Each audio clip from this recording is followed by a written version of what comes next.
அண்மை செய்தி. ராமநாதபுரம் சமஸ்தானம் இளைய மன்னர் நாகேந்திர சேதுபதி அதிமுக பொதுச் செயலாளர் எடப்பாடி பழனிசாமி முன்னிலையில் அதிமுகவில் இணைந்தார்.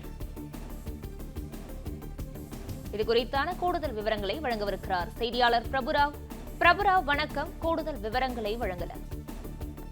ராமநாதபுரம் சமஸ்தானத்தின் சேதுபதி மன்னர்களின் வாரிசாக உள்ள மறைந்த மன்னர் குமரன் சேதுபதியின் மகனும் இளைய மன்னருமான நாகேந்திர சேதுபதி அதிமுக பொதுச் செயலாளர் எடப்பாடி பழனிசாமியை சென்னையில் அவரது வீட்டில் சந்தித்து தன்னை அதிமுகவின் அடிப்படை உறுப்பினராக இணைத்துக் கொண்டார். குறிப்பாக கடந்த சில நாட்களாகவே இந்த குமரன் சேதுபதியை அவரது மகனான நாகேந்திரன் சேதுபதியை பொறுத்தளவு அரசியலில் ஈடுபட்டு வந்தார். குறிப்பாக அதிமுகவின் பல்வேறு நிகழ்ச்சிகளில் கலந்து கொண்டது மட்டுமல்லாமல் அரசியல் கட்சி தலைவர்கள் மற்றும் மறைந்த சுதந்திர போராட்ட வீரர்களின் மறைவு தினம் உள்ளிட்டவற்றில் கலந்து கொண்டு தன்னை அரசியலில் முன்னிறுத்தி வந்த நிலையில் தற்போது அதிமுக பொதுச் செயலாளர் எடப்பாடி பழனிசாமி முன்னிலையில் அதிமுகவில் இணைந்துள்ளார். இந்த இணைப்பின் போது அவரது தாயார் ராணி லட்சுமி குமரன் சேதுபதி மற்றும் ராமநாதபுரம் மாவட்ட செயலாளர் முனியசாமி ஆகியோர் உடன் இருந்தனர். மேலும் இன்னும் 2 நாட்கள், அதாவது 30, 31 ஆகிய 2 தினங்கள் எடப்பாடி பழனிசாமி சுற்றுப்பயணமாக ராமநாதபுரம் மாவட்டத்திற்கு வர இருக்கிறார். இந்நிலையில் தற்போது